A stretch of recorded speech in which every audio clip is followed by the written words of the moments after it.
Wankaner marketing yard નજીક highway પર પૂર ઝડપે આવતા કાર ચાલકે 2 યુવાનોને હડફેટે લેતા સર્જાયો ગંભીર અકસ્માત, એકનું મોત. બાબતે પ્રાપ્ત માહિતી મુજબ વાંકાનેરના ચંદ્રપુર નજીક માર્કેટિંગ યાર્ડ સામે નેશનલ હાઈવે પર નૂર પ્લાઝા ખાતે ટ્રક પાર્કિંગમાંથી ટ્રક પાર્ક કરી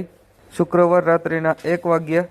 હાઈવે ઓળંગતા 2 યુવાનોને બાઉન્ડ્રી તરફથી પૂર ઝડપે આવતી એક હ્યુન્ડાઈ વર્ના કાર નંબર CJ36L 9229ના ચાલકે હડફેટે લેતા ગંભીર અકસ્માત સર્જાયો હોય, જેમાં આ અકસ્માતના બનાવમાં રાજસ્થાનના બાડમેર જિલ્લાના વતની સિકંદર ખાન અબ્બાસ ખાન કુંભાર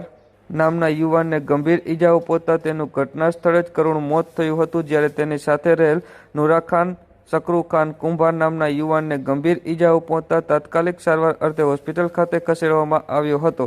અત્રે ઉલ્લેખનીય છે કે આ બનાવમાં કાર ચાલક મોરબીના રહેવાસી હોય અને પ્રસંગમાંથી પરિવાર સાથે પરત ઘર તરફ જઈ રહ્યા હોય દરમિયાન બંને યુવાનો અચાનક કાર આડે ઉતરતા અકસ્માત સર્જાયો હોય, જેમાં કાર પુલ સાથે અથડાતા કારમાં બેઠેલા દંપતીને પણ સામાન્ય ઈજાઓ પહોંચી હોવાની માહિતી મળી રહી છે.